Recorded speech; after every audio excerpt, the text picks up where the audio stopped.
El portón de metal oxidado chirrió cuando Ana lo empujó con ambas manos, como si la vieja casa se resistiera a dejarla entrar de nuevo. Ese lugar guardaba todas las sombras de su infancia, el patio donde hacía tareas en silencio para no ser regañada, la cocina donde jamás le permitieron sentarse a comer antes que sus hermanos.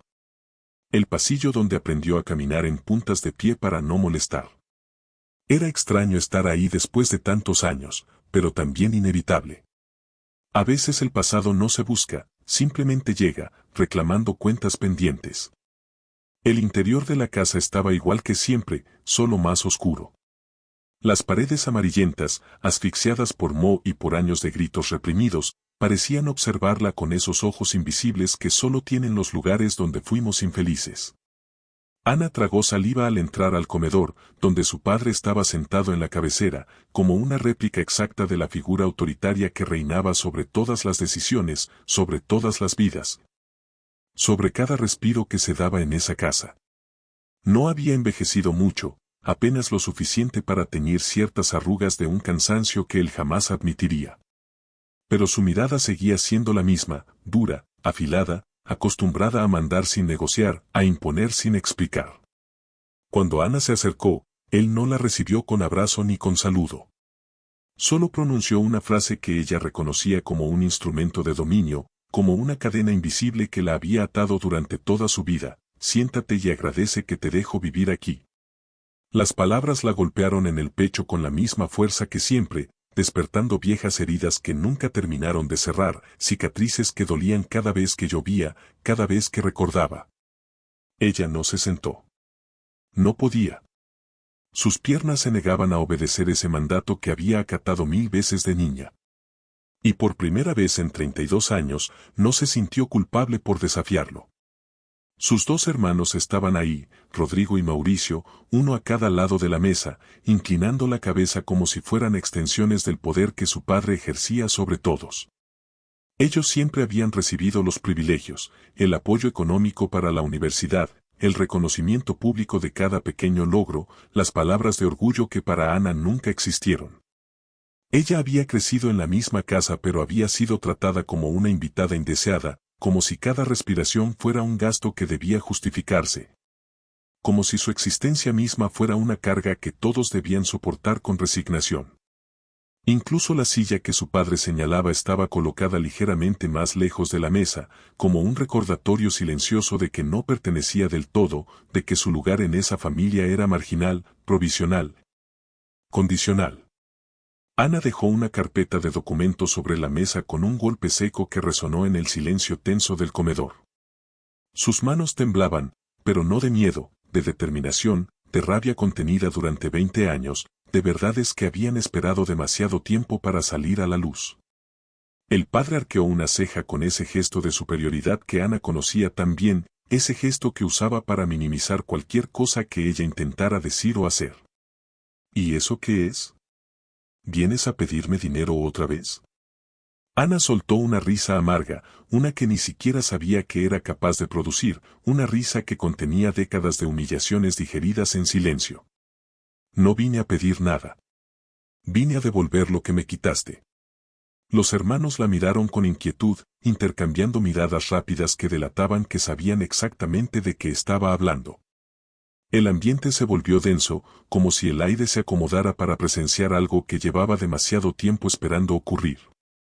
Ana abrió la carpeta con suavidad, con esa delicadeza que se usa cuando se maneja algo sagrado o algo peligroso.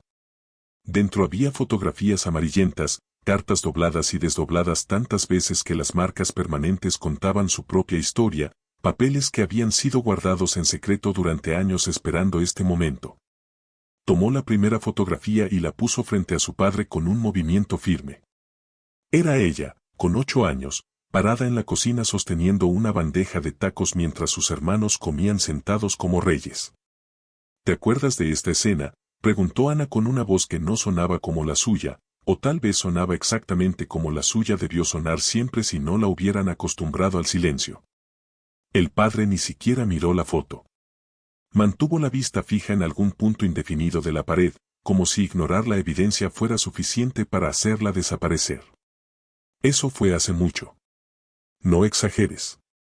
Ya sabes cómo eres de dramática. Pero Ana no buscaba su aprobación, no esta vez, nunca más. Ya había pasado demasiado tiempo buscando migajas de reconocimiento de un hombre incapaz de darlas. Sacó una segunda fotografía con movimientos lentos y deliberados. Ella, con 11 años, con la mochila rota atada con mecate, mientras sus hermanos lucían mochilas nuevas de marca. Una tercera fotografía, ella, sentada sola en el patio durante la Navidad. Mientras los otros abrían regalos envueltos en papel brillante que ella nunca recibió porque según su padre los juguetes eran para niños que se portaban bien. Una cuarta fotografía que hizo que el ambiente se pusiera aún más tenso, un boletín escolar donde ella tenía puros dieces y una nota al pie escrita con letra cuidadosa por la maestra. La niña muestra excelente desempeño académico, pero parece no recibir apoyo emocional en casa. Se sugiere atención psicológica. Su padre apretó los labios hasta convertirlos en una línea delgada y blanca. Tonterías. Siempre fuiste muy sensible. Esa maestra no sabía de qué hablaba. Tú siempre exagerando todo, haciendo dramas donde no los hay. Ana sintió un calor subirle por el pecho, una oleada que no era rabia pura sino algo mucho más complejo, la suma de años de injusticia cristalizados en un solo instante, de humillaciones tragadas. De lágrimas lloradas en secreto, de noches preguntándose qué había hecho mal para merecer ese trato. Tomó una carta con manos que ya no temblaban y la extendió hacia su padre como quien entrega una sentencia. ¿Sabes qué es esto? La carta que mi madre escribió antes de morir. Los hermanos se removieron incómodos en sus sillas, como si de pronto las maderas les quemaran. El padre se puso rígido, con la espalda aún más recta si eso era posible. Tu madre estaba enferma. No sabía lo que decía. El cáncer le había afectado la cabeza. Ana lo miró con la misma intensidad con la que había aprendido a odiar la injusticia, con esos ojos que habían visto demasiado siendo demasiado joven. Eso es lo que tú dijiste. Lo que tú repetiste hasta que todos lo creyeron, hasta que se convirtió en la verdad oficial de esta familia. Pero ahora yo sé la verdad. Tengo las cartas que mamá le escribió a la tía Guadalupe. Tengo los correos que le mandó a su hermana en Puebla. Tengo todo lo que ella documentó sabiendo que tú intentarías borrar su versión de la historia. Desdobló la carta lentamente, con reverencia, como quien desenvuelve algo sagrado que ha esperado 20 años para ver la luz. La letra era suave, femenina, un poco temblorosa por la enfermedad pero clara en su intención. Ella escribió que tú la obligaste a elegirme a mí como responsable de la casa cuando tenía solo 9 años.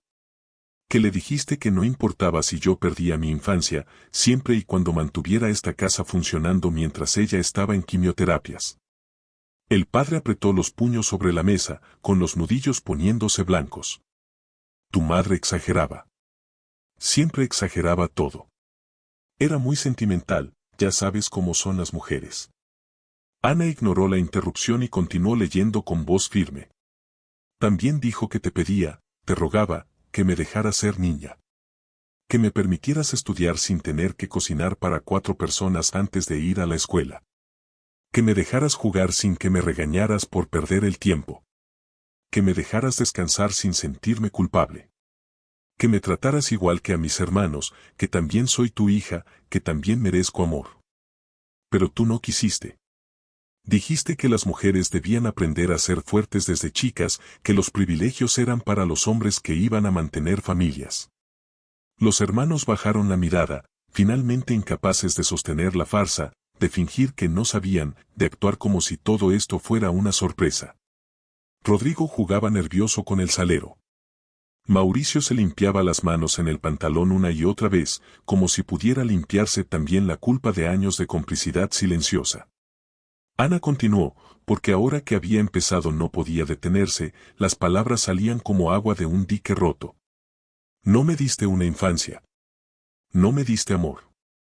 No me diste protección. Me diste obligaciones que no me correspondían. Me diste miedo de molestar, de existir, de respirar demasiado fuerte. Me diste silencio cuando necesitaba palabras de consuelo. El padre se levantó bruscamente, golpeando la mesa con ambas manos haciendo que los platos saltaran. No tienes derecho a hablarme así. Yo soy tu padre. Esta es mi casa y aquí se respeta.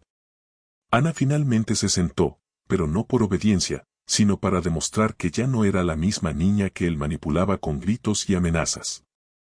Se sentó con la espalda recta, con la mirada firme, ocupando su espacio sin pedir permiso.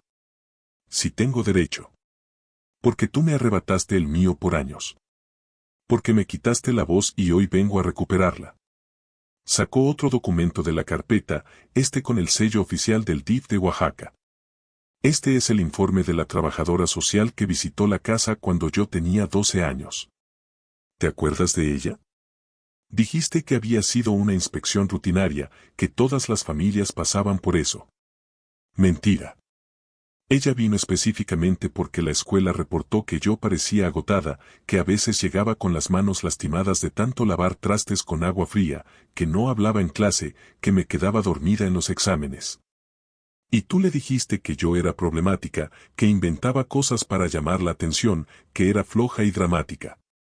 El padre tragó saliva, un movimiento apenas perceptible en su garganta pero que Ana notó porque había pasado la vida entera estudiando sus gestos, aprendiendo a leer las tormentas antes de que llegaran. No lo suficiente para admitir nada, nunca lo suficiente para eso, pero sí para demostrar que algo se movía dentro de él, algo que había sido enterrado durante años bajo capas de orgullo y negación. La trabajadora social escribió en su informe que había señales claras de negligencia emocional y distribución desigual de responsabilidades según género. Recomendó seguimiento. Pero tú la convenciste de que todo estaba bien, ¿verdad? Le dijiste que yo estaba pasando por una etapa difícil. Ana sacó más papeles, cada uno una pieza del rompecabezas que finalmente mostraba la imagen completa de su infancia robada. Cartas de maestros preocupados. Reportes médicos de cuando se desmayó en la escuela por no haber comido porque debía guardar la comida para sus hermanos. Fotografías donde la diferencia de trato era tan obvia que dolía verlas, sus hermanos con ropa nueva en cada festividad, ella con lo mismo durante años. Sus hermanos en excursiones escolares, ella en casa limpiando. Sus hermanos celebrando cumpleaños con pastel y piñata, ella sirviendo la comida y recogiendo después sin que nadie le cantara las mañanitas. Rodrigo finalmente habló, con voz pequeña que contrastaba con su cuerpo de hombre adulto. Ana, nosotros no sabíamos que era tan grave. Éramos niños también. Ana lo miró con una mezcla de lástima y rabia. ¿No sabían? ¿No sabían que comían mientras yo servía?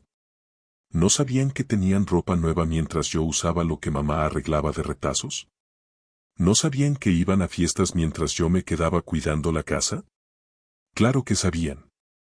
Solo que les convenía no ver, no preguntar, no decir nada. Mauricio intentó intervenir pero Ana levantó la mano. No. Ya no.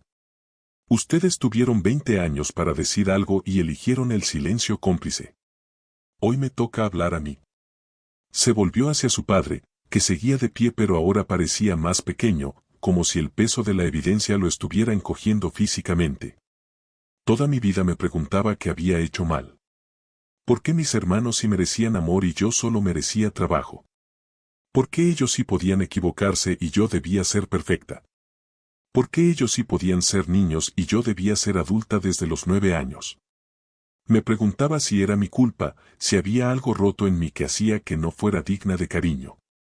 El padre intentó recuperar su postura autoritaria pero algo en él se había quebrado. Yo te di techo, comida, educación. Nunca te faltó nada. Ana soltó una risa que sonó más a llanto contenido. ¿Nunca me faltó nada? Me faltó todo lo que importa. Me faltó que me abrazaras cuando tenía miedo. Me faltó que me dijeras que estaba orgulloso cuando saqué el primer lugar de mi generación. Me faltó que me defendieras cuando los vecinos decían que era raro que una niña trabajara tanto. Me faltó un padre que me viera como hija y no como sirvienta gratuita. Sacó de la carpeta una última carta, esta con fecha reciente. Y ya que hablamos de lo que me diste, hablemos también de lo que me quitaste. Esta es una carta del notario de mamá. La verdadera. No la que tú presentaste después de que ella murió. El padre palideció visiblemente. Ana continuó con voz firme. Mamá dejó esta casa a nombre de los 3 hermanos en partes iguales. Pero tú falsificaste su firma en un documento donde decía que solo ustedes dos, Rodrigo y Mauricio, heredaban la propiedad. Dijiste que mamá había decidido que las hijas no debían heredar, que esa era su última voluntad.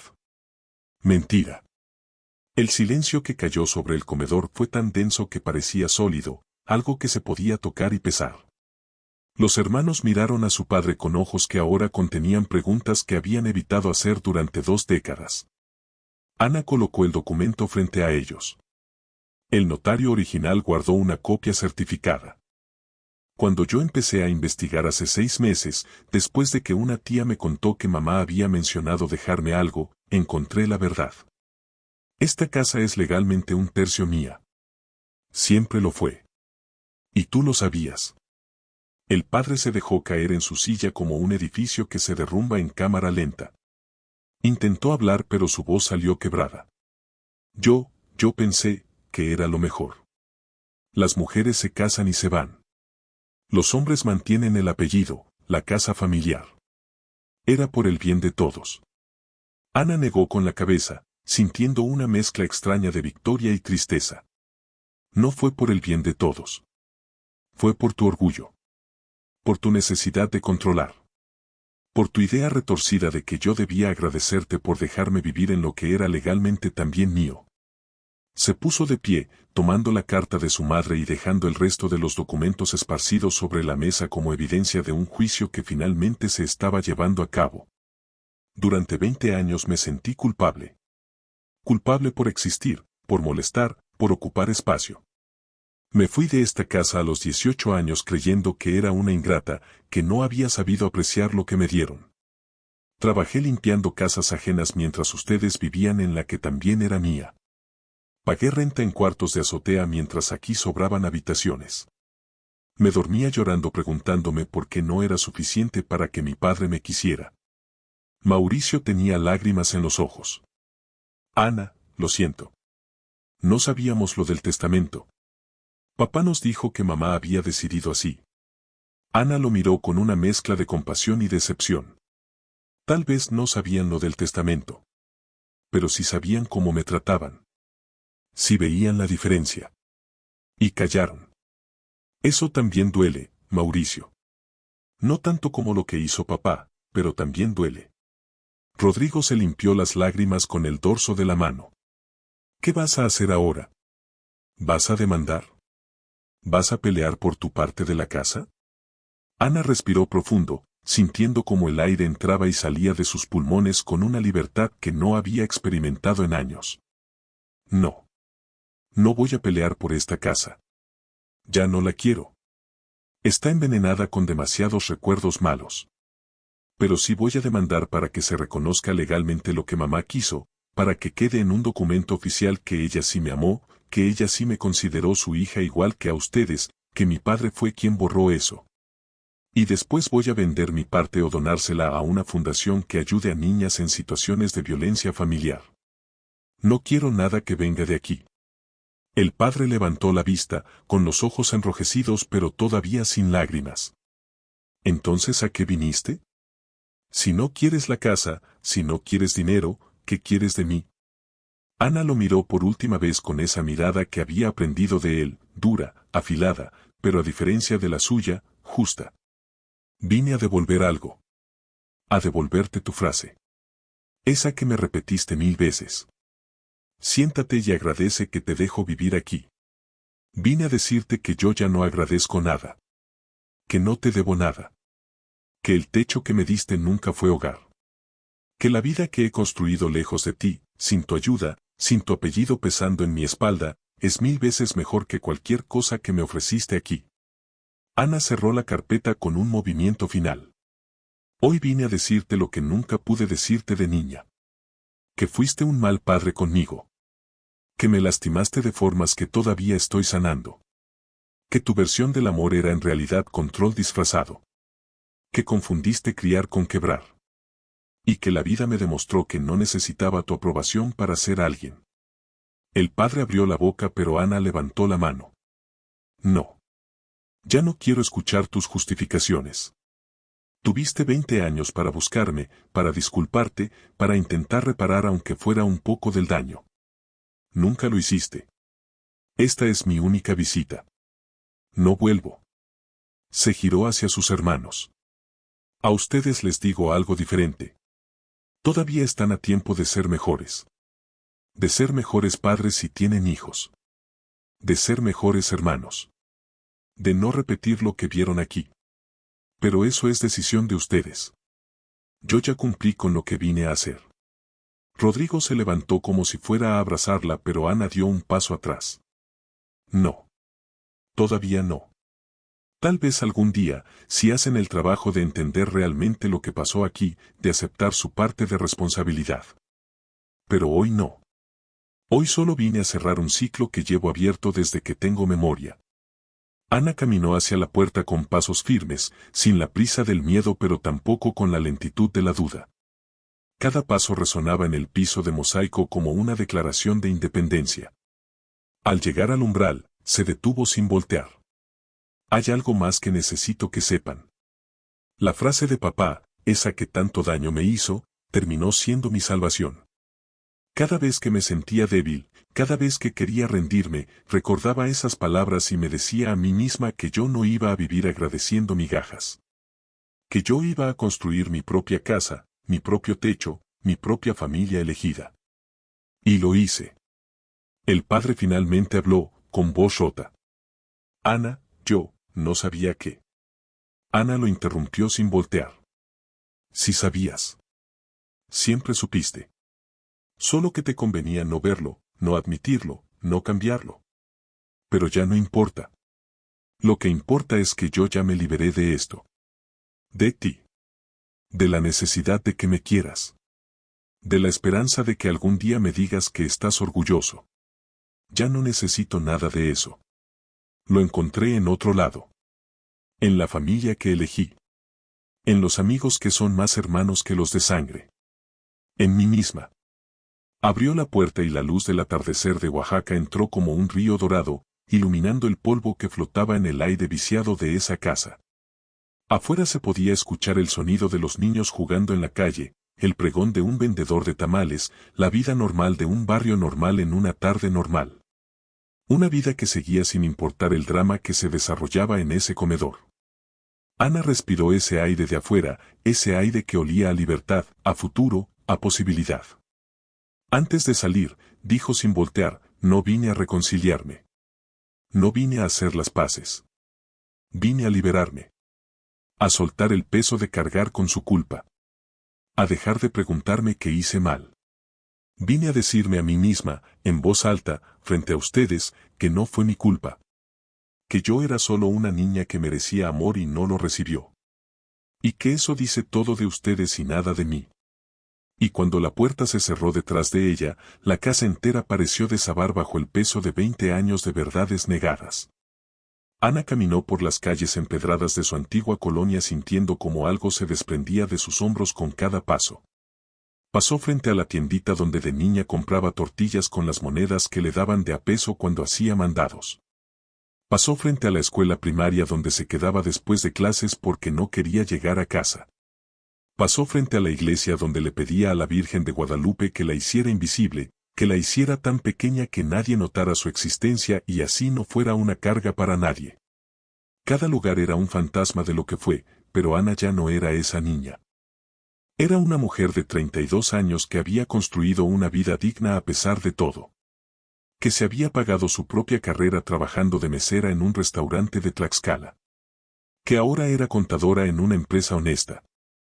Que tenía un departamento pequeño pero propio, pagado con su sudor y su esfuerzo. Que tenía amigas que la querían sin condiciones. Que había aprendido que la familia no siempre es la de sangre. Llegó a su auto estacionado 3 cuadras más allá, un Suru blanco del 2005 que le había costado años de ahorro pero que era completamente suyo.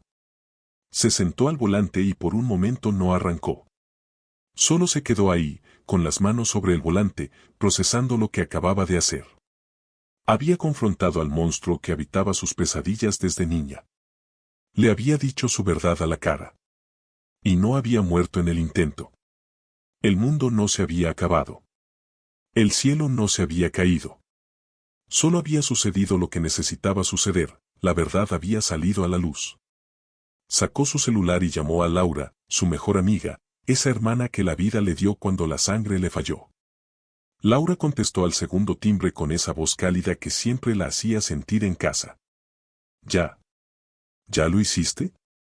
Ana sonrió, una sonrisa genuina que le dolió un poco en los músculos de tanto tiempo sin usarla así.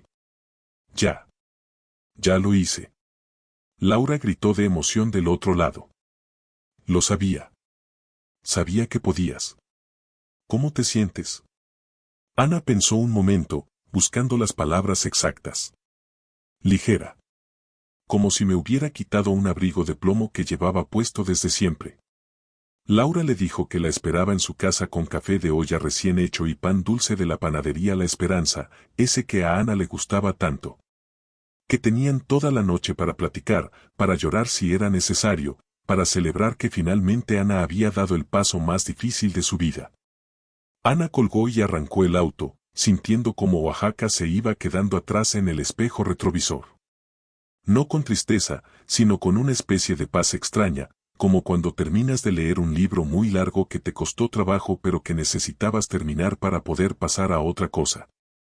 Mientras conducía por la carretera hacia Tlaxcala, donde ahora vivía, Ana pensó en su madre. En esa mujer que había intentado protegerla incluso desde su lecho de muerte, dejando cartas y documentos que algún día saldrían a la luz. Su madre había sido débil en vida, demasiado asustada de su esposo para defenderla abiertamente, pero había encontrado la manera de darle a Ana las herramientas para defenderse sola. Las cartas, los testimonios, la verdad documentada. Era su manera de decirle, perdóname por no poder salvarte entonces, pero aquí está lo que necesitas para salvarte tú misma después. Ana había pasado años enojada con su madre. Enojada porque no la había defendido, porque había permitido que su esposo la tratara así, porque había muerto dejándola sola en esa casa de horror. Pero con los años, y con mucha terapia, había llegado a entender que su madre también había sido una víctima. Una mujer de otra generación, criada para obedecer, para no cuestionar, para aguantar. Una mujer que había hecho lo que pudo con las herramientas emocionales limitadas que tenía. Y que en su último acto de amor había dejado registrada la verdad para que algún día Ana pudiera usarla. El sol se estaba poniendo, pintando el cielo de esos naranjas y rosas que solo se ven en el altiplano mexicano. Ana puso música en el radio, una estación que tocaba baladas románticas de los 80, y cantó junto con las canciones aunque no supiera bien las letras. Cantó porque podía, porque quería, porque nadie la iba a regañar por hacer ruido o por perder el tiempo en tonterías. Cantó porque era libre de una manera que nunca antes había sido. Llegó a Tlaxcala cuando ya era de noche. Las luces de la ciudad pequeña brillaban con esa calidez que tienen las ciudades donde la gente todavía se conoce por nombre. Manejó por las calles coloniales hasta llegar al edificio donde Laura vivía.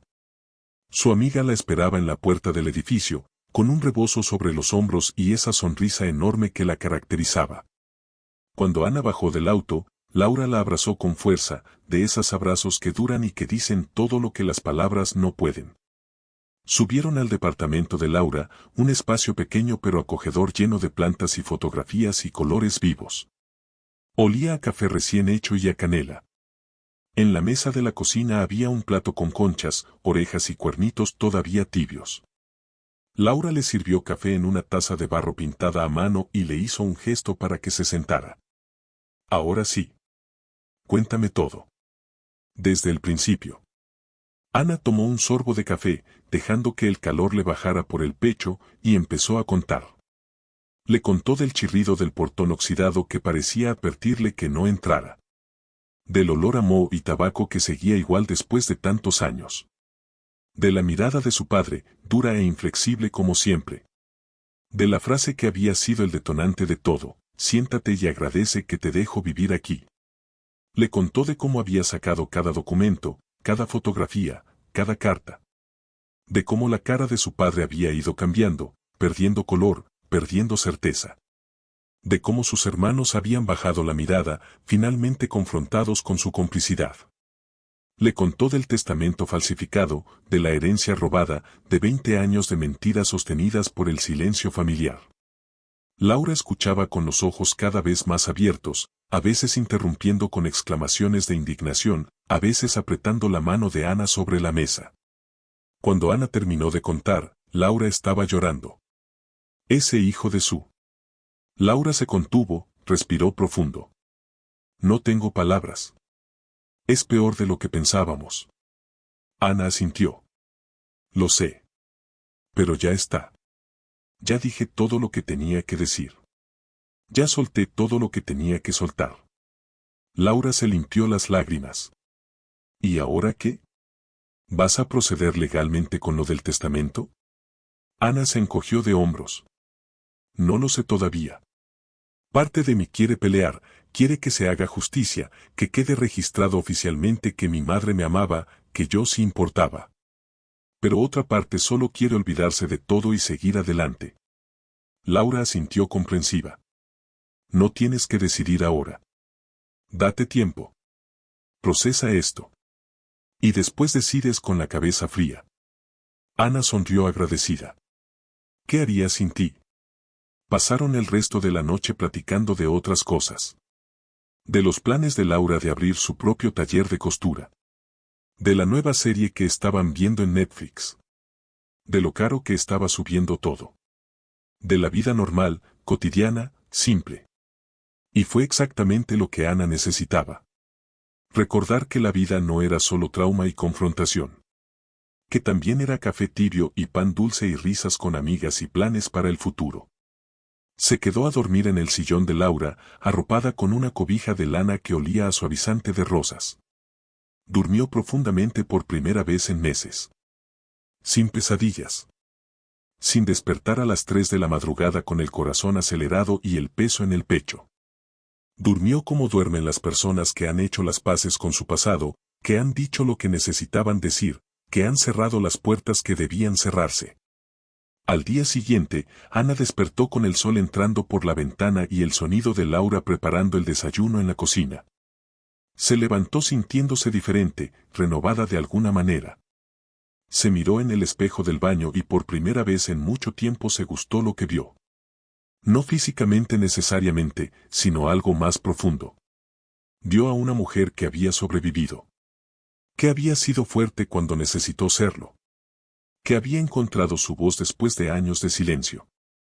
Durante el desayuno de huevos con frijoles y tortillas recién hechas, Laura le preguntó con cautela, ¿crees que alguna vez puedas perdonar a tu papá? Ana pensó largo tiempo antes de responder. No lo sé. Honestamente, no lo sé. Parte de mí quiere poder perdonarlo algún día, no por él sino por mí, para no cargar con ese peso. Pero otra parte sabe que algunas cosas son imperdonables. Que no todo daño se repara con perdón. Tal vez lo mejor es simplemente aceptar lo que pasó, entender que no fue mi culpa, y seguir adelante sin él en mi vida. Laura asintió. Me parece justo. El perdón no es obligatorio, Ana. No importa lo que digan los curas o los psicólogos de superación personal. Algunas heridas son demasiado profundas. Y está bien protegerte manteniendo distancia. Ana sintió un alivio enorme al escuchar eso.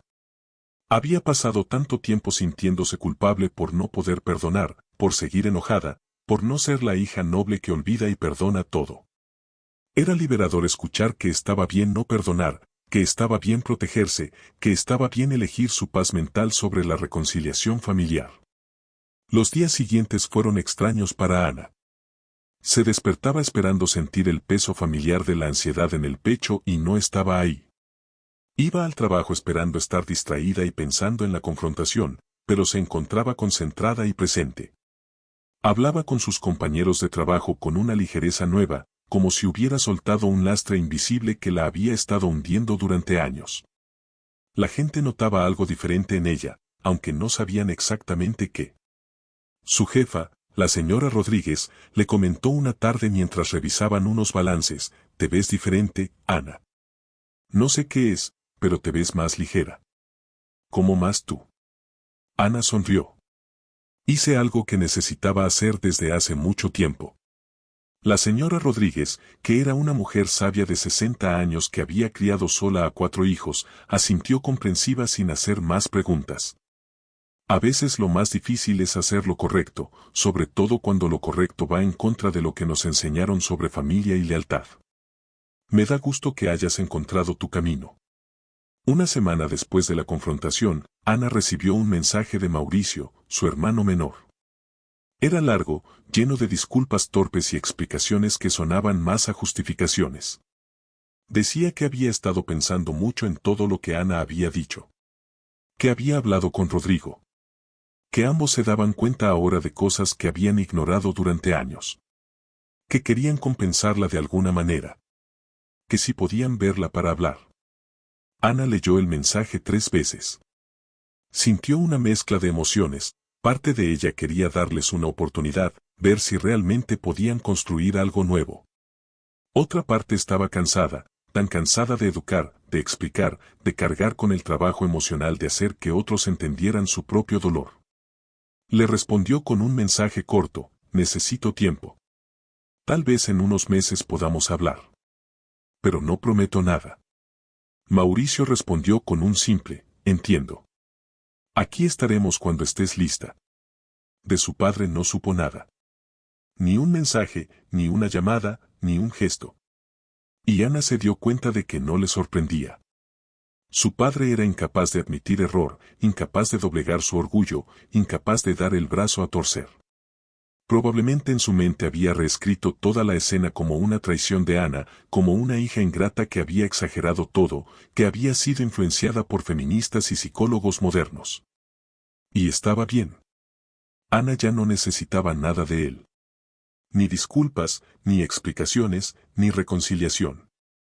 Un mes después de la confrontación, Ana finalmente tomó una decisión sobre el tema legal del testamento. Contrató a un abogado que revisó toda la documentación y confirmó que Ana tenía un caso sólido. El testamento original era legítimo, la falsificación era evidente, y ella podía reclamar su parte de la herencia. El abogado le presentó varias opciones: podía demandar la nulidad del testamento falso, podía pedir una compensación económica, podía forzar la venta de la casa para repartir el dinero en 3 partes. Ana pensó durante días. Finalmente decidió algo que sorprendió incluso a su abogado. Procedió con la demanda no para quedarse con dinero o propiedades, sino para que quedara registrado oficialmente que su madre había querido incluirla. Que ella no había sido la hija rechazada sino la hija amada cuyo amor fue borrado por su padre. Una vez que el juez reconociera eso legalmente, Ana donaría su parte de la herencia a Casa Hogar Santa María, un refugio para niñas en situación de violencia familiar. Cuando el abogado le preguntó por qué, Ana respondió con una claridad que venía de muy adentro: porque hay niñas ahora mismo viviendo lo que yo viví. Sintiéndose invisibles, no queridas, como cargas. Y tal vez con ese dinero puedan tener terapia, educación, un lugar seguro. No puedo cambiar mi pasado, pero puedo ayudar a cambiar el futuro de alguien más. El abogado sonrió con respeto. Eres una persona especial, Ana. No mucha gente haría algo así. El proceso legal tomó 6 meses. Hubo audiencias donde Ana tuvo que ver a su padre y a sus hermanos en un contexto formal, frío, legal. Su padre nunca la miró a los ojos durante todo el proceso. Sus hermanos se veían incómodos, divididos entre la lealtad a su padre y lo que sabían que era correcto. Al final, el juez falló a favor de Ana. Declaró nulo el testamento falsificado, reconoció el testamento original y ordenó la redistribución de la herencia en 3 partes iguales. Ana no asistió a la lectura final de la sentencia. Le pidió a su abogado que la representara y que inmediatamente después iniciara los trámites de donación a Casa Hogar Santa María. Cuando todo estuvo finalizado, el abogado le entregó una copia certificada de la sentencia. Ana la guardó en una carpeta junto con las cartas de su madre. No porque necesitara el documento para sentirse validada, sino porque era una prueba tangible de que su verdad había sido reconocida oficialmente, legalmente, públicamente. La directora de Casa Hogar Santa María, la hermana Beatriz, una monja de 65 años con manos suaves y mirada firme, recibió a Ana en su oficina cuando fue a hacer oficial la donación. Después de firmar todos los papeles, la hermana le preguntó si quería conocer las instalaciones. Ana aceptó y pasó la tarde recorriendo el refugio, viendo a niñas de diferentes edades que estaban ahí escapando de situaciones similares a la que ella había vivido. Una niña en particular llamó su atención. Se llamaba Lupita, tenía 10 años, y tenía esa mirada que Ana reconoció inmediatamente, la mirada de quien está aprendiendo a hacerse invisible para no molestar. Ana se sentó junto a ella en el patio mientras Lupita coloreaba en silencio. ¿Te gusta dibujar?, preguntó Ana con suavidad. Lupita asintió sin levantar la vista. Pero no soy muy buena. Ana sonrió con tristeza. ¿Quién te dijo eso? Lupita se encogió de hombros. Nadie. Yo sola lo sé. Ana sintió algo quebrarse en su pecho. Lupita, ¿puedo contarte un secreto? La niña finalmente la miró con esos ojos enormes llenos de desconfianza aprendida. Yo también pasé mucho tiempo creyendo que no era buena en nada. Que no importaba lo que hiciera, nunca iba a ser suficiente. ¿Y sabes qué descubrí? Lupita negó con la cabeza. Que eso no era verdad. Que la voz que me decía eso no era mi voz, era la voz de alguien más que yo había interiorizado. Y que podía elegir dejar de escucharla. Lupita la miró con algo parecido a la esperanza. ¿Y ya no la escuchas? Ana sonrió. Todavía a veces. Pero cada día menos. Y cada día le creo menos.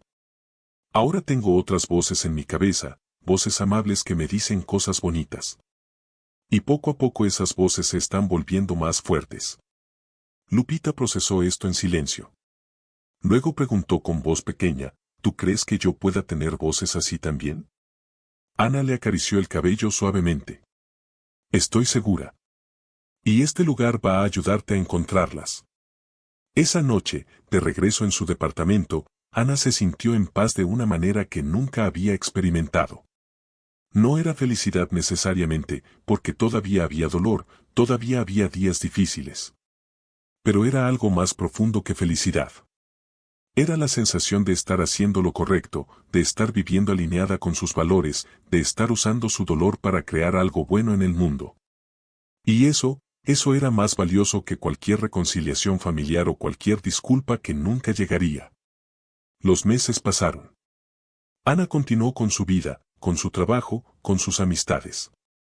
Se inscribió en clases de salsa los martes por la noche porque siempre había querido bailar pero de niña nunca la habían dejado, decían que era perder el tiempo. Adoptó un gato al que llamó Ramón que dormía en su cama y le hacía compañía en las noches. Empezó a ir a terapia regularmente, no porque estuviera en crisis sino porque había aprendido que la salud mental se cuida igual que la salud física, con mantenimiento constante. Su terapeuta, el doctor Méndez, un psicólogo de 40 y tantos años especializado en trauma familiar, le comentó en una sesión, has avanzado mucho, Ana. Cuando llegaste aquí hace 2 años, estabas completamente atrapada en tu historia. Ahora la historia es parte de ti, pero tú ya no eres solo tu historia.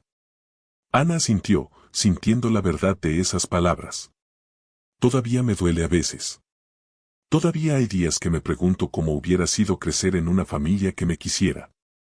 El doctor asintió comprensivo. Y siempre va a haber días así. El duelo por la familia que mereciste pero no tuviste es un proceso largo. Pero ahora tienes herramientas para manejarlo.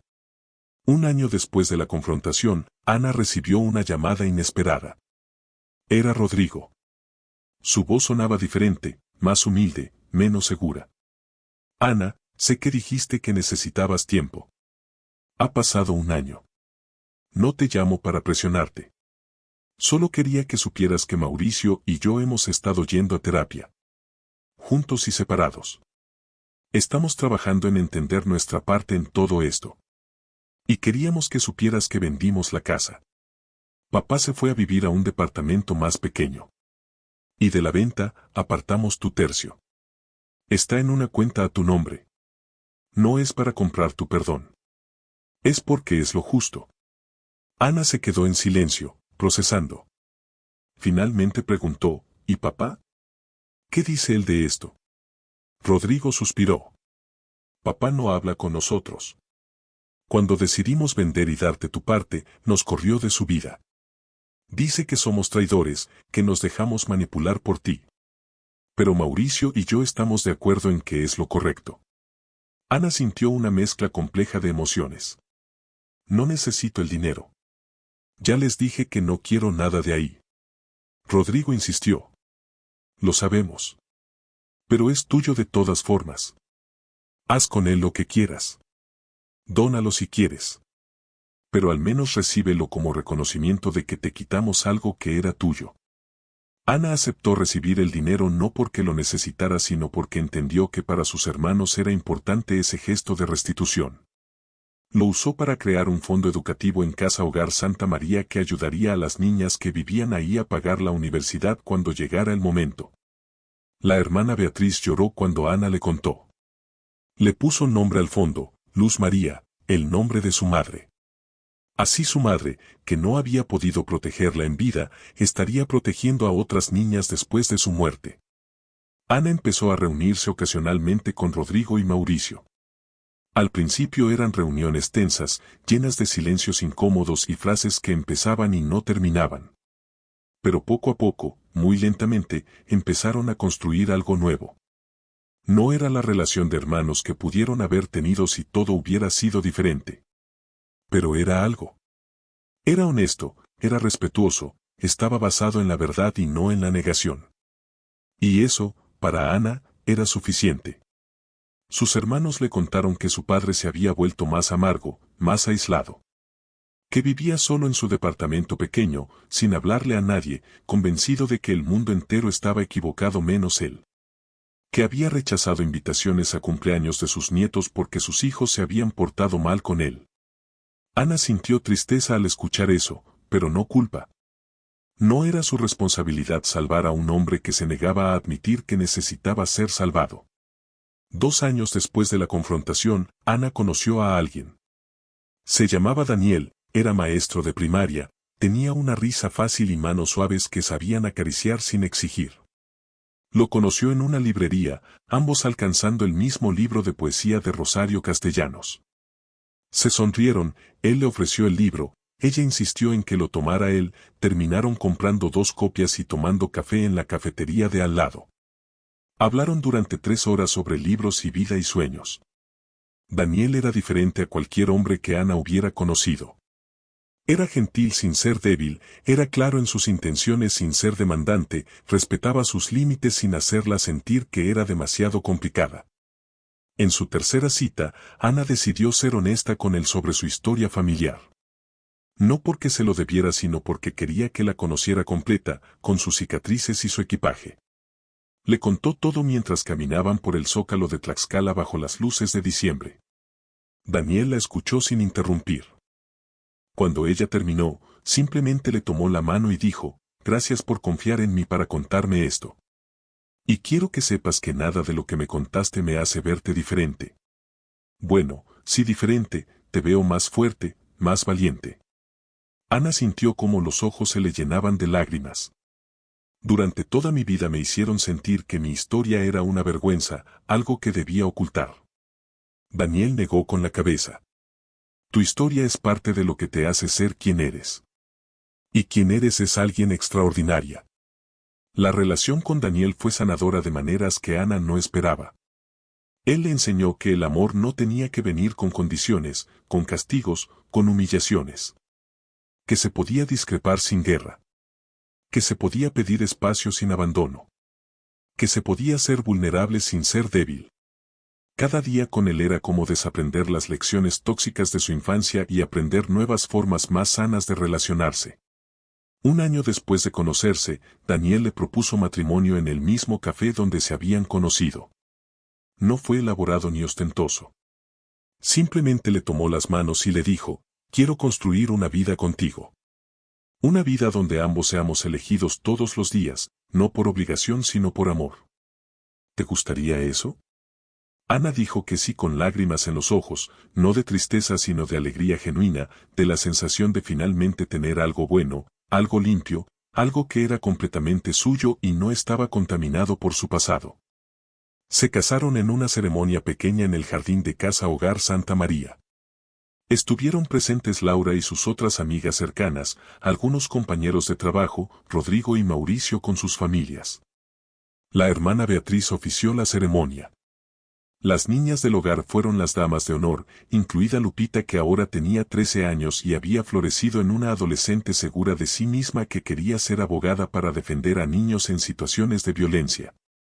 Ana usó un vestido blanco sencillo que había comprado en una boutique local. No hubo padre que la llevara del brazo al altar. En lugar de eso, caminó sola, con la cabeza en alto, porque ella misma se había traído hasta ahí. Nadie se la había dado a nadie. Ella se elegía a sí misma y elegía a Daniel. Cuando el momento llegó de decir los votos, Ana habló con voz clara: Daniel, contigo estoy aprendiendo que el amor verdadero no lastima. Que se puede ser fuerte y vulnerable al mismo tiempo. Que merezco ocupar espacio y ser escuchada. Prometo construir contigo una familia donde el amor no sea condicional, donde los errores sean oportunidades de crecer, donde nadie tenga que agradecer por existir. Daniel lloró durante sus votos. Ana lloró. La mitad de los invitados lloró. Pero eran lágrimas buenas, lágrimas de celebración, de nuevos comienzos, de ciclos rotos y patrones nuevos. Después de la ceremonia hubo una comida sencilla con mole poblano, arroz, frijoles y tortillas hechas a mano por las tías de Daniel. Hubo música de mariachi contratada por Rodrigo y Mauricio como regalo. Hubo baile y risas y abrazos. Ana bailó con Daniel su primera pieza como esposos al ritmo de Contigo aprendí de Armando Manzanero. Después bailó con Rodrigo y con Mauricio, cada uno pidiéndole perdón de nuevo, cada uno prometiendo ser mejor. Ana los abrazó y les dijo: ya no se trata de perdonar el pasado. Se trata de construir algo nuevo en el presente. Están aquí. Ese es el primer paso. El resto lo vamos haciendo juntos, día a día. Hubo un momento durante la fiesta en que Ana se escapó un momento al baño. Se miró en el espejo y casi no reconoció a la mujer que la miraba de vuelta. Era ella pero diferente. Los ojos tenían una luz que no estaba antes. La postura era más erguida, más segura. La sonrisa era genuina, no forzada. Era la versión de sí misma que siempre había merecido ser pero que le había tomado 30 y tantos años alcanzar. Pensó en su padre. Se preguntó si estaría pensando en ella ese día. Si sabría que se había casado. Si le dolería no haber sido invitado. Y se dio cuenta de que realmente no le importaba la respuesta a ninguna de esas preguntas. Él había tomado sus decisiones. Había elegido su orgullo sobre su hija. Y ahora vivía con las consecuencias. Ella había tomado sus propias decisiones también. Había elegido su sanación sobre mantener la paz familiar. Y ahora vivía con las recompensas de esa elección. Ana y Daniel se mudaron a una casa pequeña en las afueras de Tlaxcala. Tenía un jardín donde Ana plantó hierbas aromáticas y flores. Adoptaron 2 perros callejeros que se convirtieron en parte de la familia. Los domingos preparaban juntos la comida, con Daniel haciendo las tortillas y Ana el guisado. Era todo simple, normal, cotidiano. Y para Ana, que había crecido en el caos y el dolor, esa normalidad era el mayor lujo imaginable. Un año después de casarse, Ana quedó embarazada. Fue un embarazo planeado, deseado, celebrado. Pero también vino con miedos que no esperaba. Una noche, en el 3er mes de embarazo, Ana despertó llorando. Daniel la abrazó preocupado. ¿Qué pasa, amor? ¿Estás bien? Ana negó con la cabeza. Tengo miedo. ¿De qué? De ser como mi padre. De lastimar a este bebé sin querer. De repetir patrones que ni siquiera sé que tengo. Daniel la sostuvo fuerte. Escúchame. El hecho de que tengas ese miedo ya te hace diferente. Tu padre nunca se cuestionó. Nunca se preguntó si estaba haciendo las cosas bien. Tú sí. Esa autoconciencia ya es la mitad del camino. Ana comenzó a ir a terapia prenatal, especializada en madres que venían de historias de trauma. Aprendió sobre crianza consciente, sobre cómo romper ciclos, sobre cómo crear ambientes seguros para niños. Leyó libros, tomó clases, habló con otras madres que también estaban navegando la maternidad después del abuso. No quería ser perfecta, había aprendido que la perfección era imposible y además no era el punto. Quería ser consciente, presente, amorosa. Dio a luz a una niña en un día lluvioso de julio. La llamaron Luz Helena, Luz por su abuela y Helena por la abuela de Daniel. Era perfecta, con puños diminutos y una carita arrugada que se relajaba cuando dormía. Ana la sostuvo por primera vez y sintió un amor tan abrumador que casi le dolía físicamente. Pero también sintió terror. Esta pequeña vida dependía de ella. Esta pequeña persona confiaría en ella para todo. Y Ana tenía que asegurarse de no fallarle. Los primeros meses fueron difíciles como son para todos los padres primerizos. Noches sin dormir, dudas constantes, agotamiento extremo. Pero Ana descubrió que tenía instintos maternales que no sabía que poseía.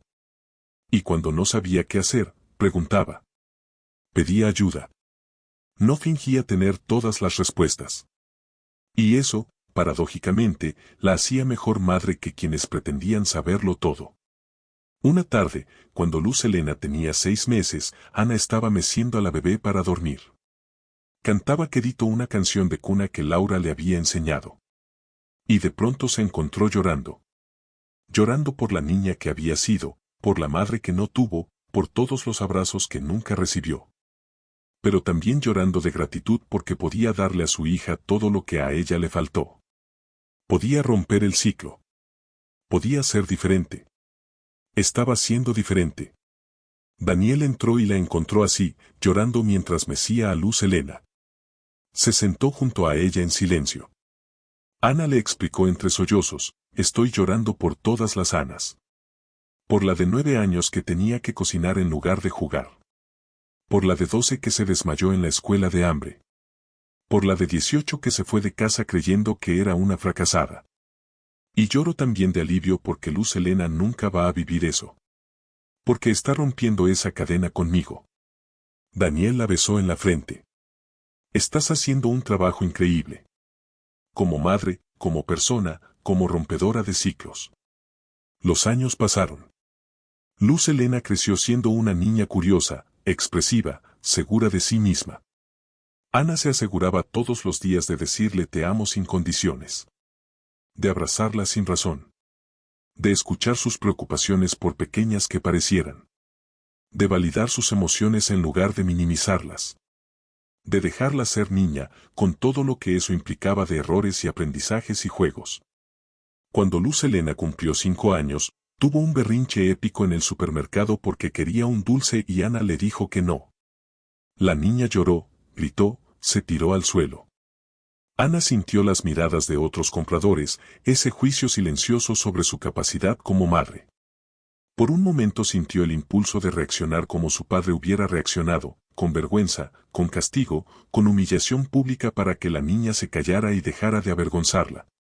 Pero respiró profundo. Se arrodilló al nivel de Luz Helena. Con voz calmada le dijo, entiendo que estés enojada. Es difícil cuando queremos algo y no podemos tenerlo.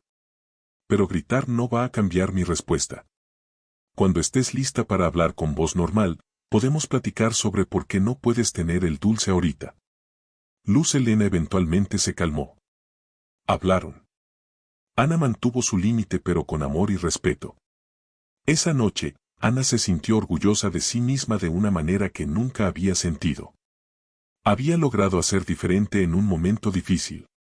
Cuando Luz Helena tenía 7 años, preguntó una tarde, Mami, ¿por qué nunca veo a tu papá? Mis amigos tienen abuelos, ¿dónde está el tuyo? Ana había estado preparándose para esa pregunta durante años, pero igual le dolió cuando llegó.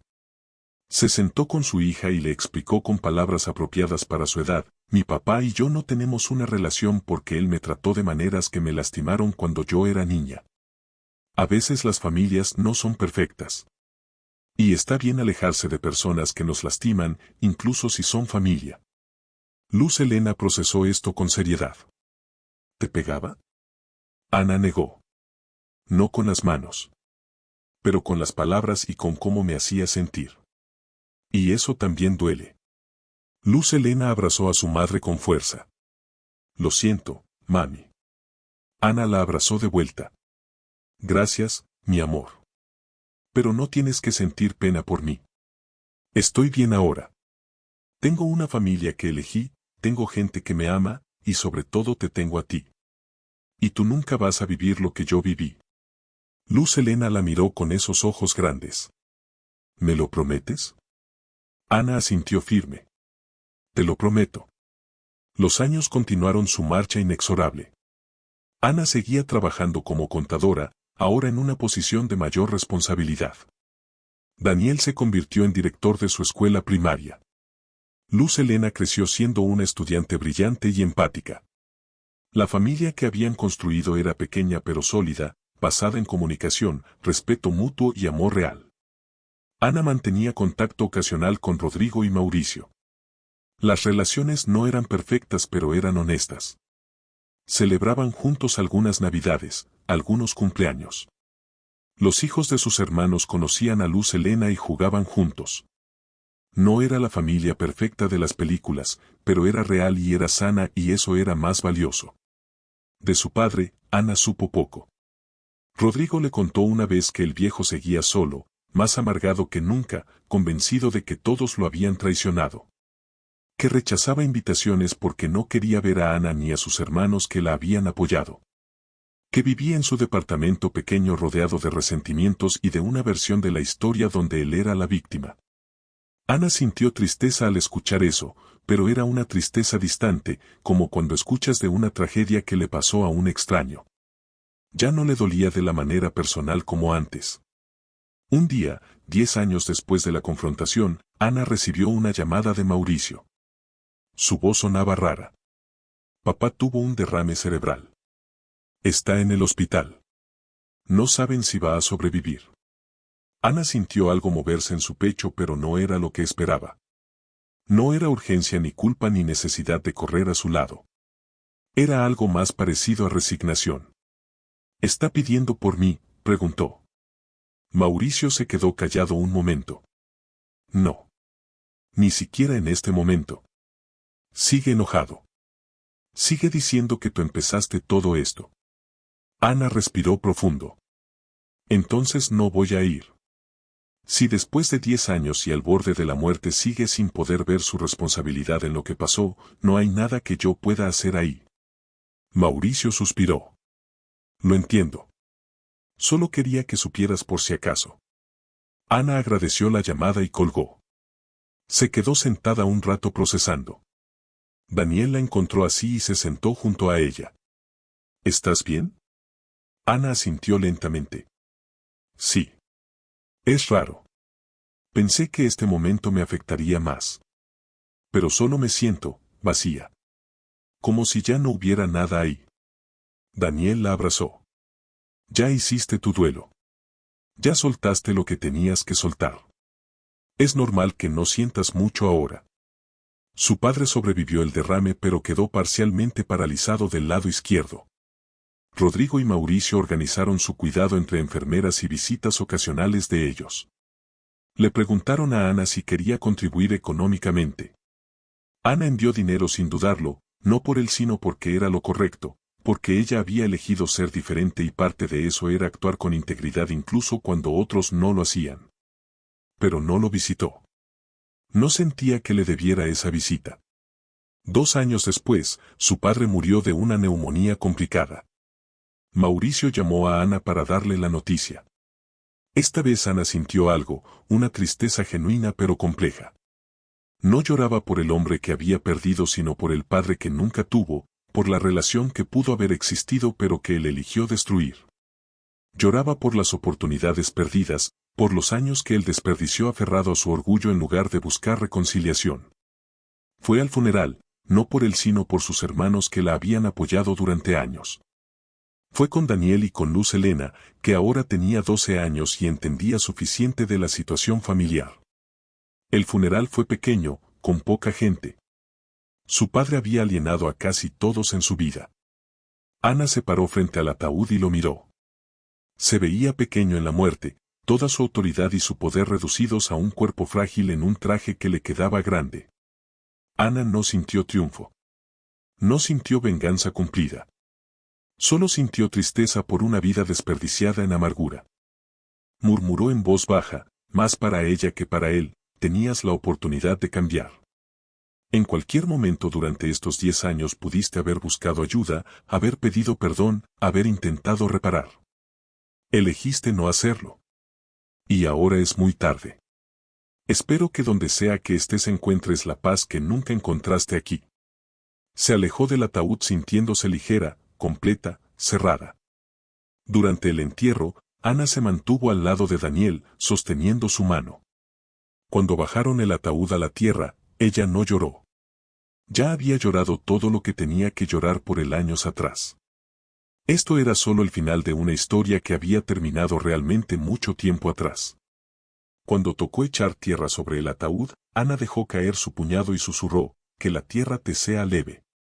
Y luego se fue sin mirar atrás. Después del entierro hubo una pequeña reunión en casa de Rodrigo. Ana se quedó un rato por cortesía.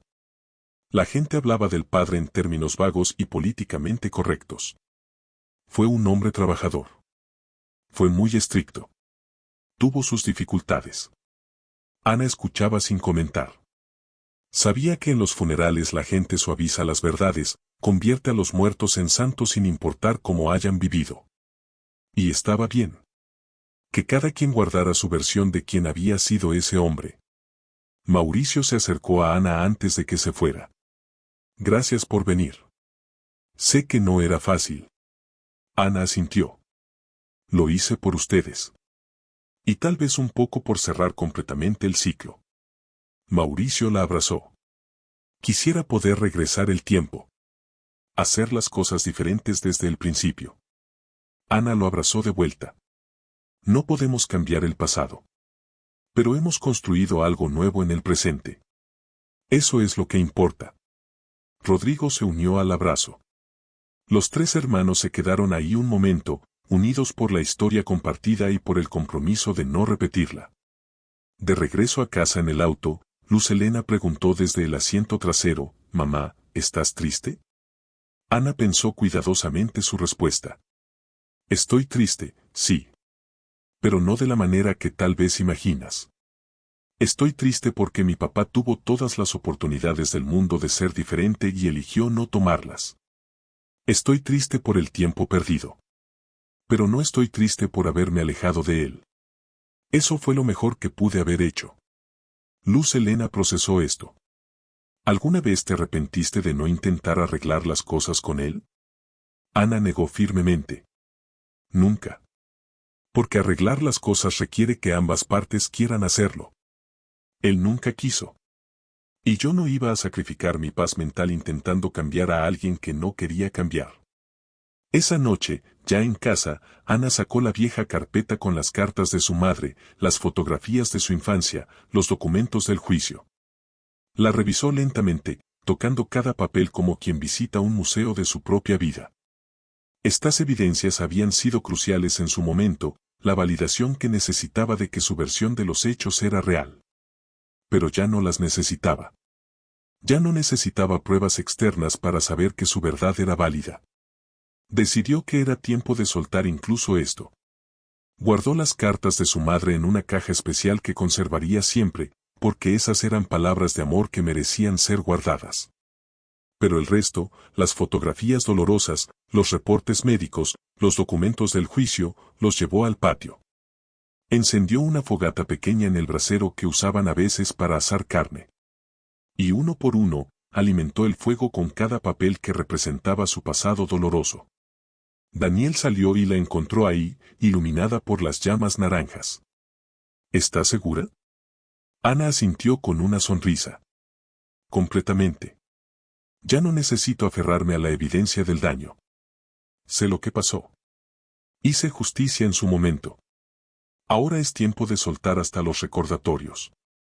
Observaron juntos cómo el fuego consumía el pasado, convirtiéndolo en cenizas que el viento de la noche se llevaba. Y Ana sintió algo que solo se puede describir como liberación total. Los años siguientes fueron los más pacíficos de la vida de Ana. Continuó con su trabajo, con su familia, con su vida normal. Luz Helena creció y se convirtió en una adolescente segura e independiente que hablaba con sus padres sin miedo, que expresaba sus opiniones libremente, que sabía que era amada sin condiciones. Cada día que Ana veía a su hija desarrollarse así era una pequeña victoria contra el pasado. Ana también se involucró más activamente con Casa Hogar Santa María. Se volvió parte del consejo directivo, ayudó a organizar recaudaciones de fondos, dio charlas ocasionales a las niñas que vivían ahí sobre sanación y sobre romper ciclos. Cada vez que veía a una de esas niñas graduarse de la secundaria, de la preparatoria, de la universidad, sentía que su dolor había servido para algo. Que había tomado lo peor de su vida y lo había transformado en algo que ayudaba a otros. Una tarde, 15 años después de la confrontación original, Ana estaba dando una de sus charlas en Casa Hogar Santa María. Hablaba frente a un grupo de adolescentes que estaban por salir del programa, que estaban por enfrentar el mundo solas. Les contó su historia, editada apropiadamente para la audiencia, pero honesta sobre el dolor y sobre la sanación. Al final, una de las chicas levantó la mano. ¿Alguna vez dejó de doler?, preguntó con voz temblorosa. Ana respondió con honestidad. Nunca deja de doler completamente. Hay días todavía, 15 años después, en que algo me recuerda y siento esa punzada en el pecho. Pero te diré algo importante, el dolor cambió. Antes era un dolor que me paralizaba, que me definía, que ocupaba todo mi espacio mental. Ahora es un dolor que visita pero no se queda. Es un dolor que reconozco, acepto, y luego dejo ir. Y entre las visitas del dolor hay cada vez más días de alegría genuina, de paz, de amor. Así que no, nunca deja de doler del todo. Pero sí deja de controlarte. Otra chica preguntó, ¿y su papá? ¿Alguna vez sintió que tomó la decisión correcta de alejarse de él? Ana sonrió tristemente. Todos los días. Porque sé que si me hubiera quedado tratando de ganar su amor, de cambiar su mente, de ser suficiente para él, hubiera desperdiciado mi vida entera. Alejarme fue el acto más radical de amor propio que pude haber hecho. Y gracias a eso pude construir la vida que merecía. Las chicas asintieron, absorbiendo esas palabras como agua en tierra seca. Al salir de la sesión, la hermana Beatriz abrazó a Ana. Cada vez que vienes aquí y compartes tu historia, sanas a alguien. Lo sabes, ¿verdad? Ana sintió como los ojos se le llenaban de lágrimas. Espero que sí. Espero que aunque sea una de estas niñas escuche lo que digo y se dé cuenta de que puede salir adelante, que el pasado no define el futuro, que merece amor y respeto. La hermana Beatriz sonrió. Mucho más de una, Ana. Mucho más de una. Los años continuaron pasando con esa forma en que el tiempo se acelera cuando finalmente eres feliz. Luz Helena se graduó de preparatoria con honores, decidió estudiar psicología porque quería ayudar a personas que habían pasado por traumas familiares como su madre. Ana lloró de orgullo en la graduación, pero eran lágrimas completamente diferentes a las que había llorado tantas veces en su vida. Estas eran lágrimas de celebración, de sueños cumplidos, de ciclos definitivamente rotos. Daniel y Ana celebraron su 20º aniversario de bodas con un viaje a Oaxaca, la ciudad donde Ana había crecido pero que había evitado visitar durante años. Caminaron por las calles coloniales tomados de la mano. Visitaron los mercados llenos de color y olor a chocolate y mezcal. Comieron tlayudas y bebieron tejate. Ana se dio cuenta de que podía amar su ciudad natal sin amar los recuerdos dolorosos asociados con ella. Que podía reclamar los espacios que le habían sido robados. Una tarde en ese viaje, caminando por el Zócalo, Ana vio la casa de su infancia a lo lejos. Había sido renovada por los nuevos dueños. La fachada era ahora de un amarillo brillante en lugar del gris sucio que recordaba. Había plantas en las ventanas. Se escuchaba música alegre saliendo de adentro. Ana se detuvo mirándola. Daniel le preguntó si quería acercarse. Ana negó. No. Ya no necesito. Esa casa ya no me pertenece, en ningún sentido. Ya no tiene poder sobre mí. En su último día en Oaxaca, Ana visitó la tumba de su madre en el Panteón General. Llevó flores frescas, cempasúchil porque era temporada. Se arrodilló frente a la lápida simple y habló en voz baja.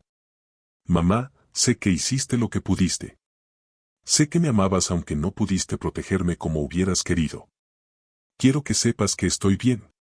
Que rompí el ciclo. Que tu nieta está creciendo libre y amada. Que tu bisnieta, porque sí, estoy embarazada de nuevo, también lo estará. Que el dolor termina aquí. Que la cadena está rota.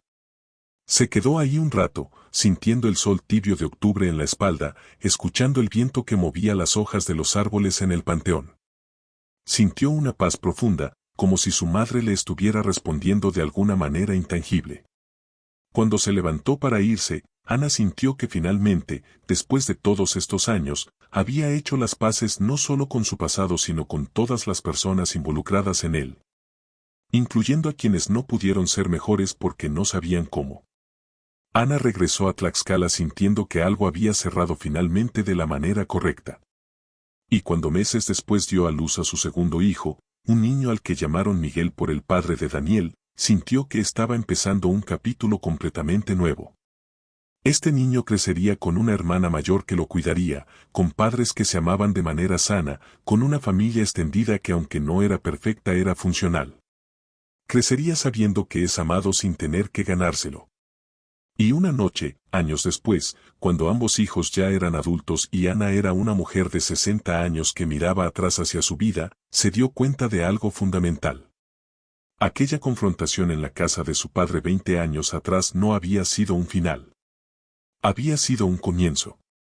El comienzo de aprender a valorarse a sí misma. El comienzo de construir la familia que merecía. El comienzo de transformar el dolor en propósito. El comienzo de una vida verdaderamente suya. Se sentó en el porche de su casa con una taza de café de olla, viendo el atardecer pintar el cielo de Tlaxcala con esos colores imposibles de naranja y rosa. Daniel se sentó junto a ella, tomando su mano como había hecho miles de veces en 3 décadas juntos. ¿En qué piensas?, preguntó con esa voz suave que nunca había perdido su capacidad de hacerla sentir segura. Ana sonrió. Pienso que hice las cosas bien. Que si pudiera regresar al momento en que crucé ese portón oxidado con mi carpeta de documentos, volvería a hacerlo exactamente igual. Daniel la besó en la sien. Cambiaste el curso de tu vida ese día. Ana asintió. No solo de mi vida. De la vida de Luz Helena, de Miguel, de todas las niñas que pasaron por Casa Hogar Santa María. De mis hermanos que tuvieron que confrontar sus propias complicidades. Incluso, de manera extraña, de mi padre, porque aunque él no lo aprovechó, tuvo la oportunidad de verse en un espejo honesto por primera vez en su vida. Daniel apretó su mano. Eres extraordinaria, ¿lo sabes? Ana se recargó en su hombro. Lo soy. Y me tomó 50 años creerlo, pero finalmente lo creo. El sol terminó de ponerse. Las estrellas comenzaron a aparecer una por una en el cielo oscurecido. Y Ana se quedó ahí, en paz, sabiendo que su historia, con todo su dolor y su sanación, con todas sus cicatrices y sus victorias, era completamente suya. Que nadie se la había dado y nadie se la podía quitar.